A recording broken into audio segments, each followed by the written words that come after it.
L'anime commence avec Fantomive qui entre à Weston College et devient un élève de cette école. Ce collège est très prisé par la noblesse, qui n'hésite pas à dépenser beaucoup d'argent pour inscrire leurs enfants dans cette prestigieuse institution. Le premier jour, Fantomive marche accidentellement sur l'herbe, provoquant la panique chez les étudiants présents, et un membre du P4 apparaît soudainement. Milan, en voyant cela, est terrifié car il pense que Fantomive sera puni par le gang P4. Contre toute attente, quand Edgar attrape la cravate de Fantomive, c'est simplement pour la lui ajuster, et il conseille à Fantomive de faire attention. En entendant cela, Fantomive est perplexe, tandis que Milan est grandement soulagé.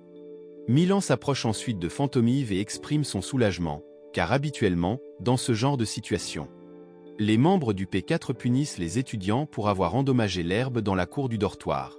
Milan présente aussi le P4 à Fantomive, expliquant qu'ils sont les responsables des dortoirs de Weston College. Parmi eux se trouve Edgar, qui a de longs cheveux jaunes et est le responsable du dortoir Scarlet Fox, où résident les étudiants les plus brillants. Ensuite, il y a Bluer, le responsable du dortoir Sapphire Hall, qui abrite les meilleurs académiciens. Puis, Herman, à la tête du dortoir Green Lion, où se trouvent les étudiants excellents en arts martiaux et en sport. Enfin, il y a Violet, responsable du dortoir Violet Wolf, où résident les étudiants intelligents et artistiques. En entendant l'explication de Milan, Fantomive trouve étrange que ces personnes s'inquiètent autant simplement parce que l'herbe a été piétinée. Finalement, il décide d'aller en classe, où Fantomive est accueilli dans le dortoir Sapphire Hall. À ce moment-là, le corps de Fantomive est soulevé et lancé en l'air, mais cela s'arrête lorsque Sébastien entre dans la pièce.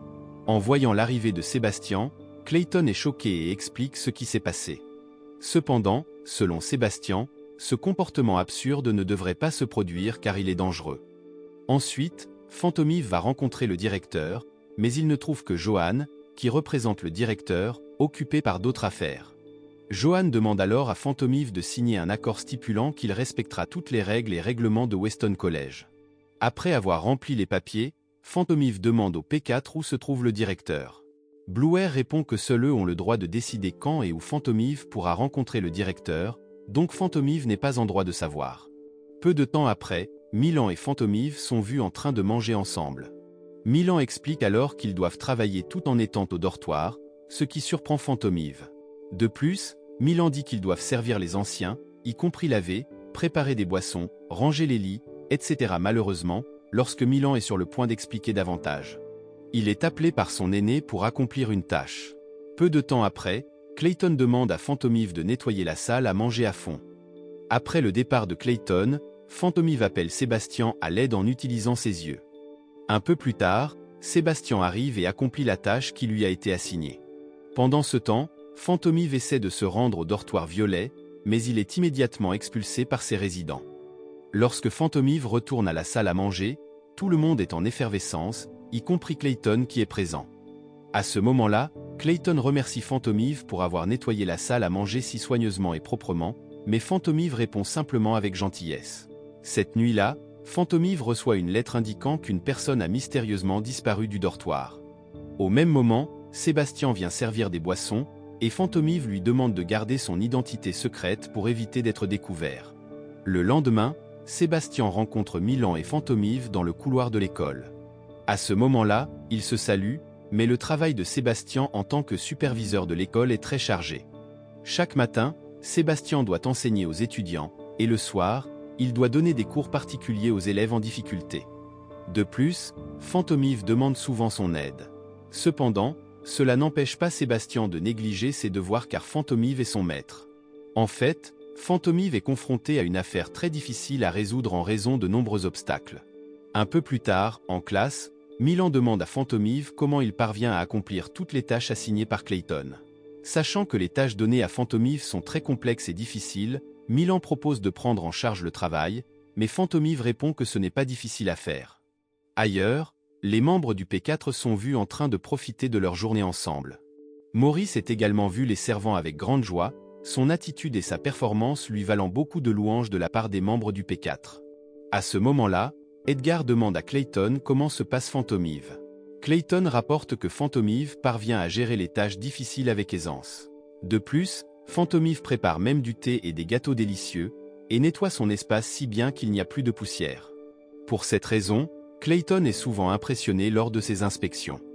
Au début, il considère Fantomive comme un escroc, mais il gère les tâches ménagères de manière exceptionnelle. À ce moment-là, Violet trouve Fantomive très unique après avoir entendu cela, se souvenant notamment de son intrusion dans son dortoir l'autre jour. En même temps, Edgar espère que Fantomive visitera aussi son dortoir. Pendant leur conversation, Baldroy mentionne soudainement que Fantomive est fiancée à sa cousine. Par conséquent, il décide d'inviter Fantomive à se rencontrer à 2 heures demain à cet endroit. Maurice, en entendant cela, est heureux et enthousiaste, mais il pense que Fantomive sera nerveux à l'idée de les rencontrer directement, car ils sont membres du P4. Pour cette raison, Maurice propose de transmettre lui-même l'information à Fantomive. Peu de temps après, lorsque Maurice rencontre Fantomive, il lui dit immédiatement que le P4 veut le voir à 16 heures. Les étudiants qui entendent cela se rassemblent immédiatement autour de Fantomive, car il a été invité par le P4 au kiosque du Cygne. En entendant cela, Fantomive se contente de rire. Cette nuit-là, Fantomive rencontre Sébastien pour discuter de sa rencontre avec le P4 le lendemain. À ce moment-là, Fantomive demande à Sébastien de préparer un gâteau à apporter à la réunion. Ensuite, Sébastien s'en va, car un autre élève est venu le voir cette nuit-là. Malheureusement, Fantomive reçoit une sévère réprimande de la part de Baldroy et des autres le lendemain, car il croit qu'il a ignoré l'invitation. Après cela, Fantomive est très contrarié car Maurice lui a menti. En conséquence, Fantomive est ostracisé par ses camarades de classe. Yagami comprend alors que l'influence du P4 est très forte sur le campus et qu'elle ne doit pas être sous-estimée. Fantomive ordonne alors à Sébastien de découvrir qui d'autre a été trompé par Maurice. À partir de ce moment-là, il commence à le suivre et découvre que toutes les tâches que Maurice accomplit ne sont pas faites seul, mais avec l'aide de ses cadets. Dans la bibliothèque, un certain Johan étudiait quand Sébastien l'approcha. Au cours de leur conversation, il fut révélé que Johan avait été trompé par Maurice. À l'époque, les P4 l'avaient invité au kiosque, mais Johan ne s'y était pas rendu, ce qui avait provoqué un tumulte dans toute l'école et avait énervé les P4. Il pensait que Maurice avait remis l'invitation à Johan, alors qu'en réalité, il ne l'avait jamais reçue. Malheureusement, lorsqu'il tenta de prouver cela, l'invitation fut retrouvée sur son bureau, rendant toute défense impossible.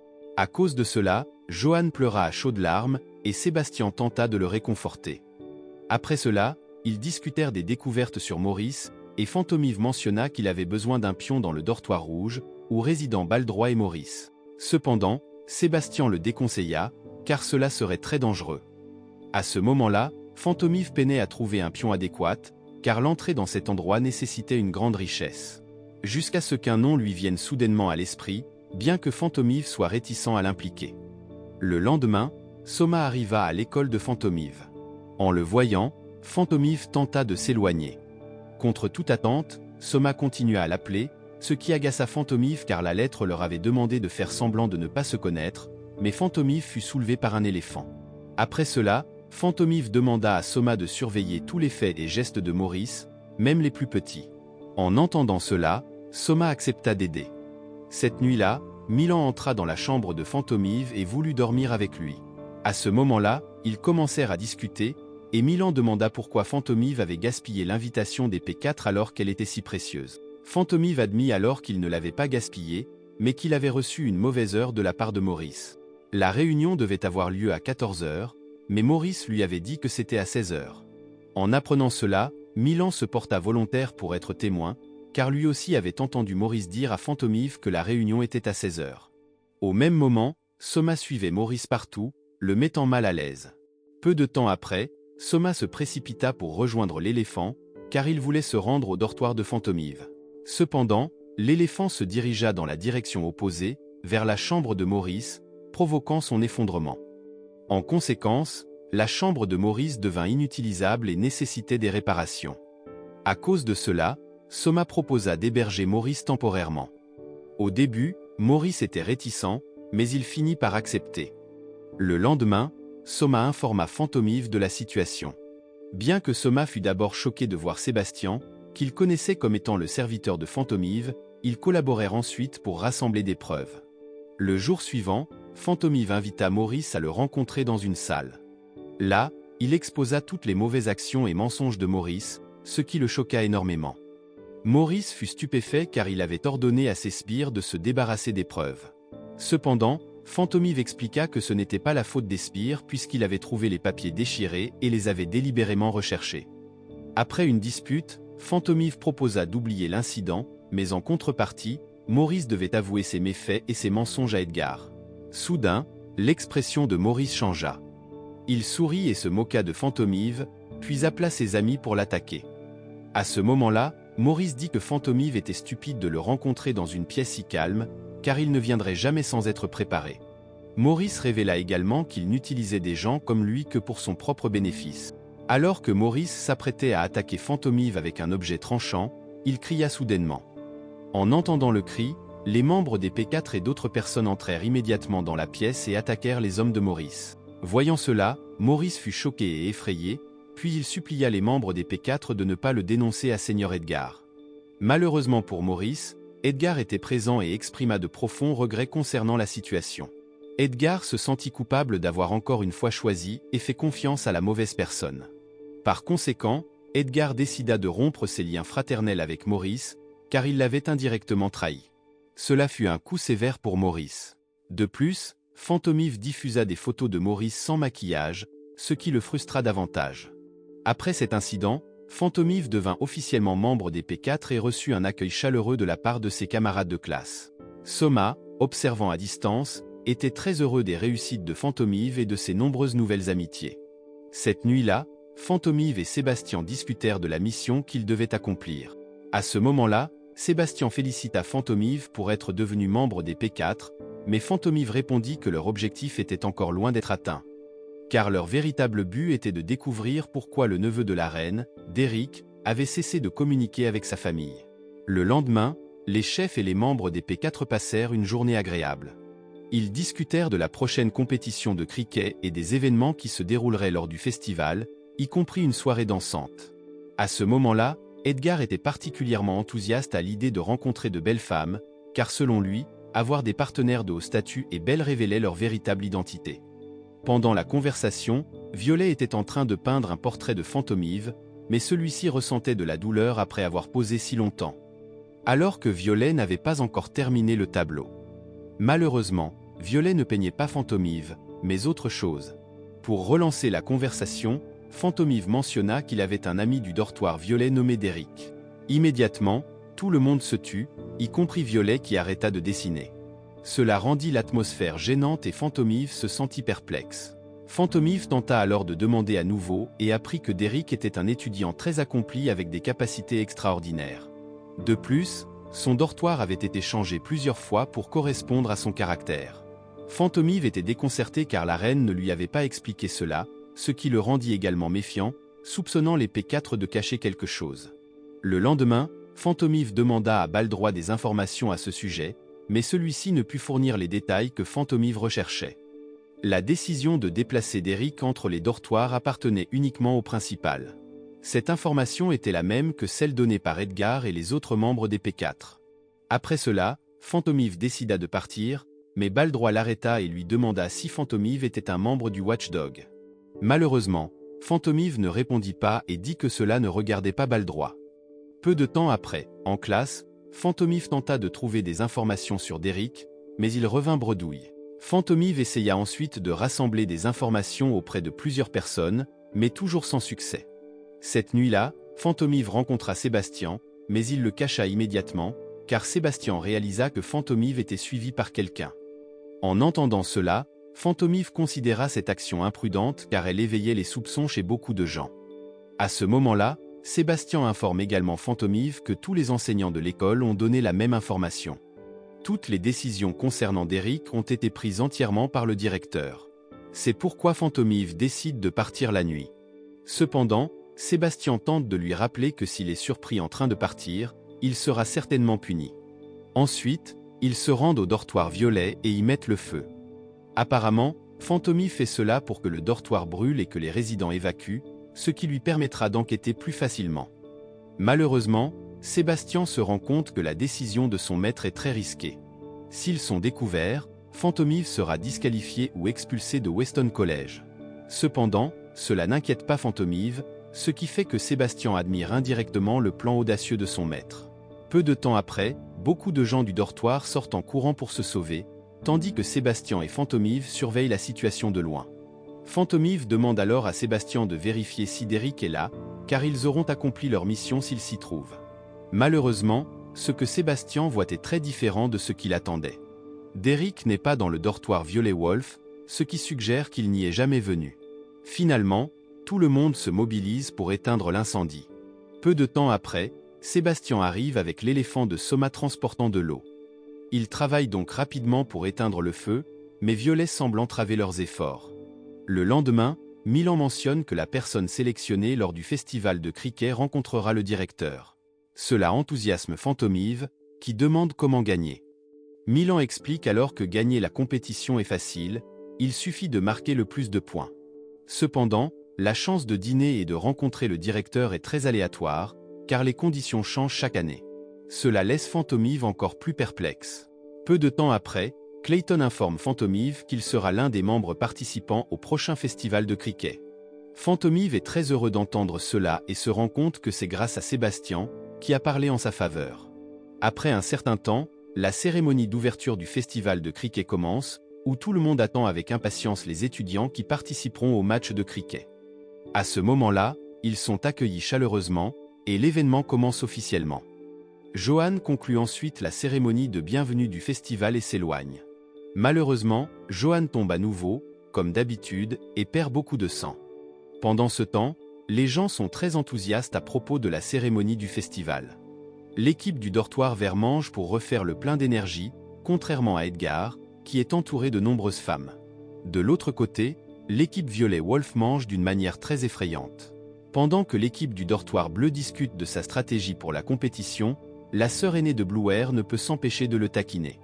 Contre toute attente, la sœur de Bluer propose sa cadette en mariage à Fantomive. Cependant, Elisabeth arrive soudainement et se déclare être sa fiancée, et elle est très en colère. Cela rend l'atmosphère assez bruyante et chaotique jusqu'à ce que la mère d'Elisabeth remarque la présence de Sébastien, le serviteur de Fantomive. Après cela, ils conviennent de rester calmes et de discuter entre eux. À ce moment-là, le père d'Elisabeth révèle que le dortoir bleu a déjà remporté un match de cricket, ce qui pousse Fantomive à écouter attentivement toute l'histoire. Le père d'Elisabeth raconte ensuite comment il y avait autrefois une personne très détendue face au festival, nommée Vincent Fantomive. À l'époque, Vincent défie Diedrich de le vaincre, le dortoir gagnant du match de cricket ayant le pouvoir sur le dortoir perdant. En entendant cela, Diedrich accepte avec confiance, mais malheureusement, pendant le match, Diedrich est vaincu par Vincent du dortoir bleu. C'était la première fois que le dortoir bleu remportait le festival de cricket. Peu de temps après, Diedrich rencontre Vincent pour tenir sa promesse. À ce moment-là, Vincent demande à Diedrich de devenir son serviteur. Au début, Diedrich n'est pas d'accord, mais Vincent lui rappelle qu'une promesse est une promesse, alors Diedrich devient à contre-cœur son serviteur. De retour au présent, Diedrich encourage Fantomive à rester confiant, car il est le descendant du meilleur joueur de cricket de son époque. Fantomive est surpris car il ne savait pas que son père était un joueur et le premier à mener le dortoir bleu à la victoire lors du festival de cricket de l'école. Quelque temps plus tard, les participants passent au premier tour. Fantomive a du mal à affronter l'équipe d'Edgar. Avec l'intelligence et l'agilité d'Edgar, son équipe finit par remporter la partie. Au même moment, quelqu'un semble parier sur le festival. Après le match, l'équipe du dortoir bleu élabore une stratégie pour le prochain coup. Les étudiants du dortoir bleu sont un peu agacés par Sébastien car ils l'ont cherché partout, mais il est introuvable. En entendant cela, Sébastien explique qu'il avait une affaire urgente. Peu de temps après, le match entre l'équipe du dortoir bleu et l'équipe du dortoir rouge reprend. Cette fois, l'équipe bleue gagne, grâce à la collaboration de Sébastien et Fantomive qui ont échangé la nourriture de l'équipe rouge avec des laxatifs, leur causant des maux de ventre et entravant leur performance. Même Johan défèque accidentellement sur le terrain, provoquant une agitation dans toute l'école. Au même moment, l'oncle d'Edgar qui regarde depuis le terrain, se régale du spectacle. À cause de cela, l'équipe du dortoir bleu est étonnée car c'est leur première victoire. Ensuite, c'est au tour de l'équipe du dortoir violet Wolf d'affronter l'équipe du dortoir vert. Le match est féroce car les deux équipes sont également solides et habiles au cricket. Malheureusement, l'équipe violet Wolf perd, ce qui amène l'équipe du dortoir bleu en finale contre l'équipe du dortoir vert.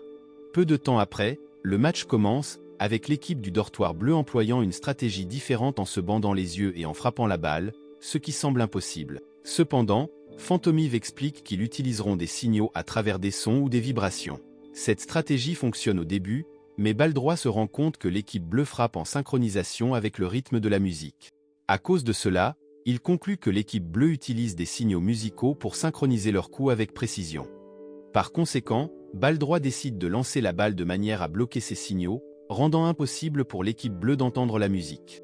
Refusant d'accepter la défaite, Sébastien essaie de changer de tactique. Cependant, Fantomive lui ordonne d'enquêter sur le directeur, qui est présent au match, et la tâche de guider la musique est confiée à Milan.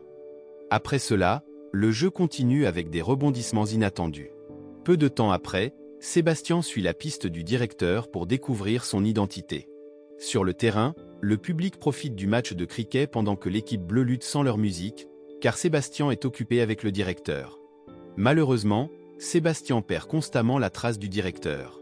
Avec la musique interrompue, l'équipe verte gagne en confiance, croyant qu'elle peut battre l'équipe bleue. Mais ils ignorent que Fantomive a un autre plan en tête, invitant Lo à amener des femmes séduisantes pour distraire les joueurs de l'équipe verte. Cependant, Lo est rapidement expulsé, obligeant l'équipe bleue à trouver une nouvelle stratégie. Peu après, c'est au tour de Bluer de frapper. À ce moment-là, il concentre toute son énergie, se rappelant les conseils de Fantomive pour identifier les points faibles de l'adversaire et viser avec précision. Bluer reconnaît alors les faiblesses de l'équipe verte, mais sait qu'ils doivent renforcer leur détermination.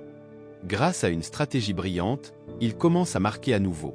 Finalement, le moment crucial arrive, et Bluer confie la responsabilité à Fantomive. Voyant cela, tout le monde est surpris qu'un moment aussi important soit confié à un nouvel élève, mais ils se préparent rapidement à exécuter leur formation. Ailleurs, Sébastien suit le directeur et sent que ce dernier a perçu sa présence, alors Sébastien décide de se révéler. Cependant, lorsqu'il tente d'enlever le chapeau du directeur, il ne parvient qu'à attraper le manteau, car le directeur disparaît soudainement. Cela semble très étrange à Sébastien car le directeur a disparu si brusquement. De retour au match de cricket, Fantomive se prépare à lancer la balle, et la balle est frappée avec succès par l'équipe du dortoir bleu. Cependant, Elric dit que ce coup pourrait le blesser, alors il demande à Fantomive de commencer correctement. Fantomive s'excuse puis lance à nouveau, mais à plusieurs reprises, la balle n'est toujours pas frappée correctement. Elric devient très en colère contre ce que fait Fantomive, sentant une stratégie élaborée par lui et son équipe. Selon Fantomive, la stratégie qu'il utilise ne viole aucune règle, car elle n'est pas couverte par les infractions au règlement. En même temps, Baldroit est d'accord avec cela, mais reste légèrement agacé. À cause de cela, Herman entre sur le terrain, car la situation n'est plus favorable. Il lève ensuite la main de Fantomive et dit à tout le monde que ses efforts sont visibles sur ses mains, ce qui indique qu'il s'est beaucoup entraîné. Cela montre que Fantomive ne triche pas, mais que ses adversaires sont incapables de le vaincre. Herman continue en disant que même si le dortoir bleu est mauvais, leurs efforts ne doivent pas être sous-estimés. Il leur rappelle l'histoire de la chouette bleue chassant le lion. Les auditeurs restent silencieux, et le jeu reprend. Bluer se souvient ensuite de la façon dont l'équipe du dortoir bleu a eu du mal à s'entraîner pour le match de cricket et qu'ils n'ont jamais espéré gagner. Selon lui, Fantomive est différent. Bien qu'il soit plus petit et plus faible que les autres, il a combattu désespérément pour gagner ce match, alors il décide de faire de son mieux. Après avoir tout donné, l'équipe bleue remporte le match de manière inattendue. Cela rend les membres de l'équipe bleue très heureux, car ils ont fait l'histoire une fois de plus. Lorsqu'il a été officiellement annoncé que l'équipe du dortoir bleu avait remporté le tournoi de cricket le 4 juin à Weston School, les résidents étaient très heureux et excités. Cependant, Sébastien leur rappelle que Fantomive a besoin d'une attention médicale immédiate car il a été gravement blessé pendant le match. Peu de temps après, Fantomive se rend à l'infirmerie et est soigné par Sébastien, tout en montrant beaucoup de douleur en raison des blessures. Il s'avère que tout cela faisait partie de la stratégie de Fantomive, même si cela lui a fait mal à la fin. À ce moment-là, Fantomive demande à Sébastien où en est son enquête sur le directeur. Sébastien révèle que le directeur a réussi à s'échapper rapidement, ce qui intrigue Fantomive en raison des mouvements rapides du directeur, rendant toute poursuite impossible. Par la suite, les camarades de classe de Fantomive lui rendent visite pour prendre de ses nouvelles. Ils expriment ensuite leur joie et leur gratitude à Fantomive pour avoir mené le dortoir bleu à sa première victoire. Ils sont tellement ravis qu'ils veulent l'inviter à profiter du festival des bateaux à l'école. Quelque temps plus tard, la parade des bateaux est sur le point de commencer, et Fantomive est vu portant l'uniforme officiel de la parade. Mais les vêtements disponibles à l'école sont trop grands pour lui. Fantomive est très contrarié de devoir porter un uniforme mal ajusté. Heureusement, Sébastien avait préparé ses vêtements à l'avance, anticipant que Fantomive gagnerait. Fantomive est enfin prêt et retrouve ses camarades. À ce moment-là, Bluer explique qu'ils vont monter à bord d'un bateau, naviguer le long de la Tamise, visiter le château de Windsor, et enlever leur chapeau pour saluer la reine. Ensuite, ils lanceront des fleurs de leur chapeau dans la rivière avant de revenir. Bluer leur rappelle aussi de ne pas commettre d'erreur et leur demande de tenir bon jusqu'à la fin. Peu de temps après, des lanternes sont allumées, signalant le début officiel de la parade. L'équipe du dortoir bleu effectue alors le rituel généralement accompli par l'équipe gagnante du tournoi de cricket. Selon Bluer, ils ont fait de leur mieux et trouvé la bonne stratégie pour gagner. Cependant, ils ont commis une erreur fatale car ils ne se sont jamais entraînés pour la parade, ne s'attendant pas à gagner. Cette négligence fait chavirer leur bateau, provoquant le rire de certains élèves tandis que d'autres s'inquiètent. Bientôt, des feux d'artifice sont tirés, et ils commencent à profiter de l'événement de manière solennelle. Après l'événement, les élèves retournent au dortoir. Cependant, lorsqu'il retourne dans sa chambre, Fantomive trouve un cadeau inhabituel. Milan, qui le voit, est à la fois surpris et impressionné, car le cadeau indique que Fantomive a été invité à une fête de thé de minuit. C'est un événement auquel Fantomive rêvait d'assister, car il lui offre la chance de rencontrer le directeur, en faisant une opportunité très précieuse. Par conséquent, Sébastien demande aux élèves de se reposer et de dormir. Alors que les élèves plongent dans un profond sommeil, Fantomive se prépare à assister à la fête de thé de minuit avec le directeur. Il se dirige ensuite vers l'endroit et rencontre le président et les membres du P4, qui le conduisent dans une pièce secrète où le directeur est déjà présent. Il commence à se préparer et s'apprête à porter un toast, mais Fantomive les interrompt, exprimant son désir d'entendre parler des élèves qui ont disparu de l'école, y compris d'Eric, qui n'est pas rentré chez lui depuis plus d'1 an. Les anciens élèves deviennent très en colère, mais Fantomive insiste sur le fait que cela est nécessaire selon le règlement de l'école, qui exige de partager ses préoccupations et d'aider ses camarades avec compassion. Fantomive suggère que le meilleur scénario est que les élèves disparus se sont enfuis, tandis que le pire scénario est qu'ils sont morts. À cause de cela, il exige une explication du directeur. Johan révèle alors que ce n'est pas nécessaire car tous les élèves disparus sont ici. Peu de temps après, Derrick sort de derrière la porte, choquant Fantomive et tout le monde. L'arrivée de Derrick laisse tout le monde stupéfait car il s'avère que les membres du P4 ont tué Derrick, car il présente un comportement étrange. Après avoir répété plusieurs fois combien le thé sent bon. Soudain, Derrick attaque Herman et le mord profondément, provoquant le chaos. Fantomive se rend compte que cette créature est similaire à celle sur le navire Campania. Par conséquent, Fantomive comprend que la situation est maintenant dangereuse et décide d'invoquer Sébastien avec son pouvoir oculaire. Sébastien apparaît rapidement et arrête l'attaque de Derrick sur Herman, puis soigne ses blessures. Johan se demande ce qui se passe réellement et remarque que la situation est devenue chaotique. Sébastien est perplexe face aux commentaires de Johan, et Fantomive révèle que Sébastien est en réalité son serviteur. À ce moment-là, Fantomive explique la raison de son inscription à l'école. Trouver Derrick et les autres et les persuader de rentrer chez eux à la demande de leur famille. Cependant, obtenir des informations a été difficile car les victimes étaient déjà mortes. Finalement, Fantomive pointe une arme sur le principal. Herman admet qu'il voulait protéger ce qui se passait à l'école. Il explique également que le symbole chevaleresque représentant l'école est une légende d'un dragon protégeant la terre.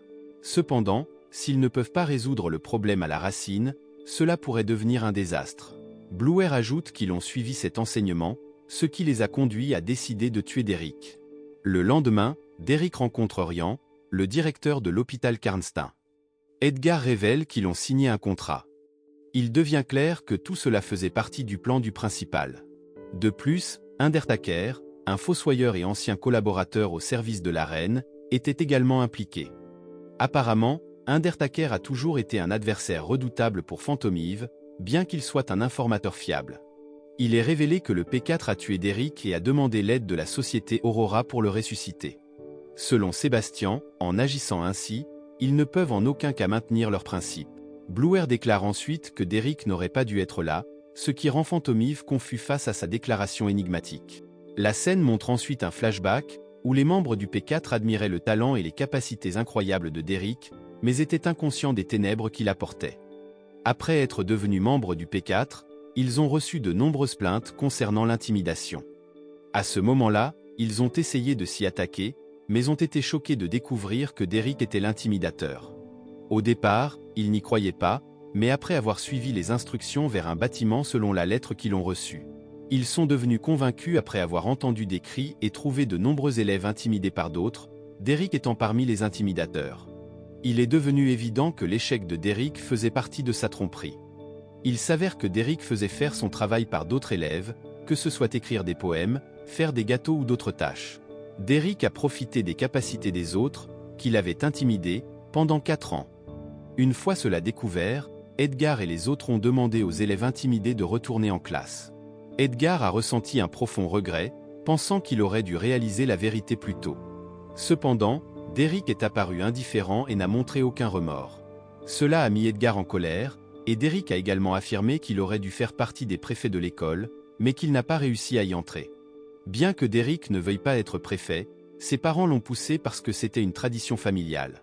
Comme Derrick n'a pas été choisi, il a décidé de suivre ses propres désirs. Derrick a également mentionné qu'il était un descendant direct de la reine, ce qui lui donnait du pouvoir en raison de la grande influence de sa famille. Cela a irrité les membres du P4, jusqu'à ce que Johan apparaisse, avertissant Derrick et ses amis tout en fournissant de l'alcool à Derrick. À cause de cela, il est devenu clair que Johan était du côté de Derrick. Peu de temps après, Herman a frappé Derrick à la tête et a exprimé un profond regret pour ses actions, mais ses amis ne l'ont pas laissé porter seul le blâme. Edgar a suggéré qu'ils prennent toutes leurs responsabilités. Par conséquent, ils ont ensuite pris des battes de cricket et frappé Derrick à la tête, le tuant. À ce moment-là, Violet a déclaré que le fait d'être préfet ne concernait pas seulement Herman. En réalité, ils faisaient tous partie des préfets, et ils ont fait cela pour éviter de ternir la tradition de l'école. Peu de temps après, ils se sont rassemblés pour discuter des prochaines étapes et ont finalement trouvé un moyen de ressusciter Derrick. En fin de compte, ils ont décidé de respecter les règles et les traditions de l'école pour éviter qu'elles ne disparaissent. De plus, le P4 a décidé de tuer Derrick parce qu'il ne correspondait pas aux traditions de l'école. En entendant cela, Kirito se contente de rire. Bluer explique ensuite que l'école a produit de nombreuses élites qui sont l'épine dorsale de l'Angleterre. Il ne voulait pas entacher la tradition qui avait été protégée pendant des centaines d'années depuis la fondation de Weston. De plus, l'école Weston est étroitement liée à l'histoire de l'Angleterre. Cependant, Phantom trouve illogique qu'il soit prêt à prendre une vie pour le bien de la tradition et de la réputation, en l'assimilant à un meurtre. Phantom pense également que leurs actions sont devenues une tradition, rendant inutile de débattre ou de les faire taire. Phantom ajoute ensuite que l'enquête a été demandée par une personne très puissante du pays. Par conséquent, si cette personne découvre ce qui s'est réellement passé, cela mettrait leur vie en danger. Cependant, Phantom reconsidérera la situation et demande ensuite à Kirito de révéler son véritable objectif. Kirito dit qu'il a fait tout cela parce qu'il a été bien payé et qu'il partagerait ce qu'il a vu avec un vieil ami. Après cela, Kirito a délibérément ressuscité les morts pour amuser Bluer, mais il a commencé à expérimenter et à modifier les cadavres pour qu'ils retrouvent la mémoire. De cette manière, il pourrait vivre normalement. Malheureusement, l'expérience n'était pas parfaite, donc les cadavres ressuscités n'étaient pas comme des humains normaux. Peu de temps après, Phantom ordonne à Sébastien de capturer Kirito. Mais Johan intervient soudainement, révélant qu'il était lui aussi un cadavre ressuscité par Kirito. Après avoir échappé à l'emprise de Johan, Sébastien tente de poursuivre Kirito, mais avant cela, Sébastien évalue d'abord la situation. Selon Sébastien, il serait très dangereux de continuer à poursuivre Kirito car il est plus proche de Phantom. Donc, Sébastien décide de sauver son maître. Phantom est très contrarié car Sébastien l'a sauvé au lieu de poursuivre et capturer Kirito. Sébastien insiste sur le fait que la sécurité de Phantom est sa priorité et qu'il ne laissera pas Kirito le prendre à nouveau. Après l'incident, il commence à nettoyer. Phantom se sent alors confus quant à la manière d'expliquer tout cela à la reine. Jusqu'à ce que Sébastien suggère à Phantom d'expliquer qu'un ancien faucheur a ressuscité les morts, cependant, Phantom pense que la reine ne le croira pas. Peu de temps après, Baldroit arrive pour aider et informe les autres qu'il a évacué les autres personnes. Baldroit avoue également qu'il a très peur de devenir un préfet qui sacrifie tout simplement pour protéger la tradition. En entendant cela, Phantom le rassure en lui disant que cela n'arrivera pas, car tant qu'il a cette peur, Baldroit sera en sécurité. Phantom se prépare ensuite à tout rapporter à la reine, en recommandant que la punition appropriée pour les membres du P4 soit l'expulsion de l'école. Cela parce que Derrick est mort dans un accident de bateau, mais le P4 a tenté de dissimuler le scandale et de l'enterrer dans un lieu secret. Finalement, le P4 est officiellement expulsé de l'école, et de nouveaux membres du P4 sont nommés. De plus, Fantomive informe la reine que Derrick a été ressuscité en tant que cadavre vivant. La reine est d'abord sceptique, mais elle le croit car c'est Fantomive qui fournit l'information.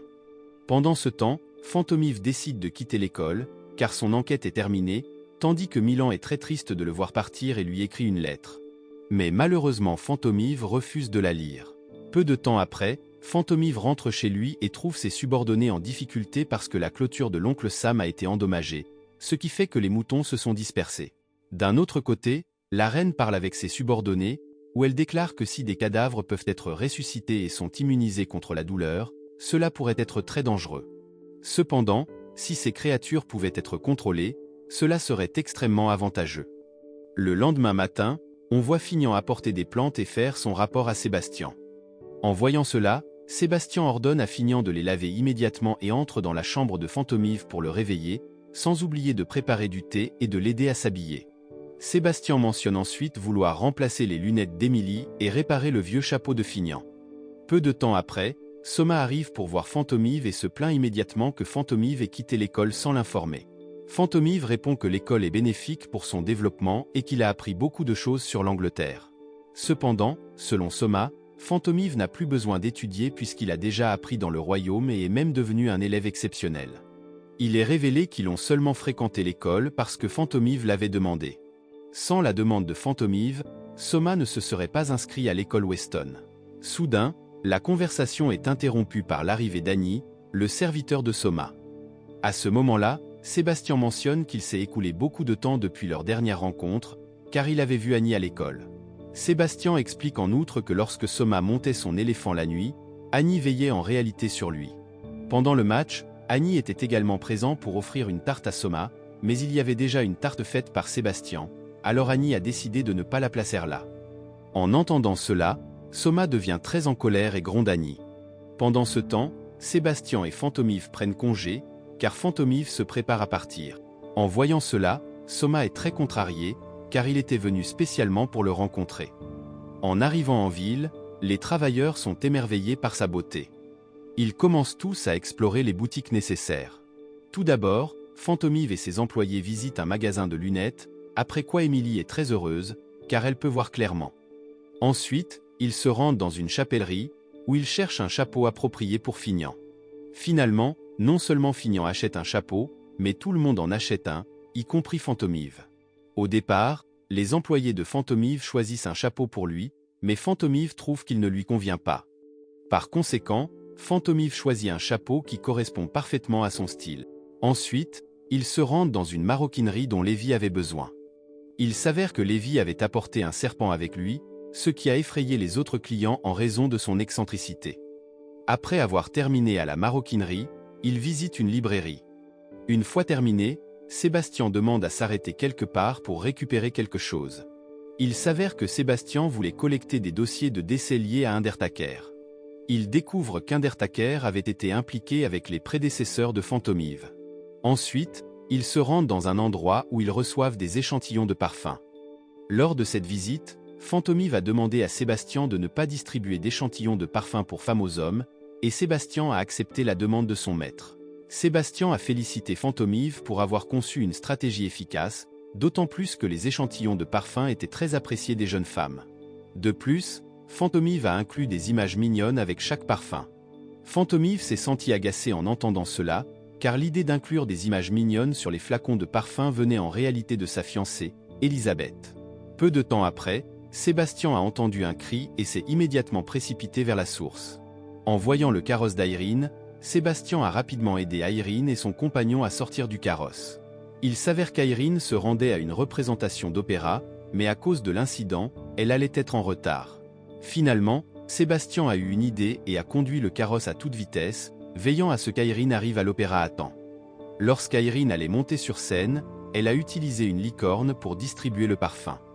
Le public, auparavant ennuyé, a été ravi et émerveillé par sa performance. Le public a été très satisfait de l'opéra ce soir-là, Et grâce à l'aide d'Irene, de nombreuses personnes ont afflué dans le magasin de Phantomive pour acheter du parfum. Il s'est avéré que la licorne dans la performance d'Irene était en réalité Sébastien, qui a révélé qu'il était le majordome de Phantomive, responsable de la promotion des ventes de produits, garantissant ainsi des profits substantiels. Depuis lors, Phantomive a officiellement nommé Irene comme ambassadrice de la marque pour promouvoir les produits. Et l'histoire continue à partir de là. La morale de l'histoire est donc: ne jamais sous-estimer le pouvoir d'une licorne et d'un bon parfum pour sauver la réputation d'une école et booster les ventes.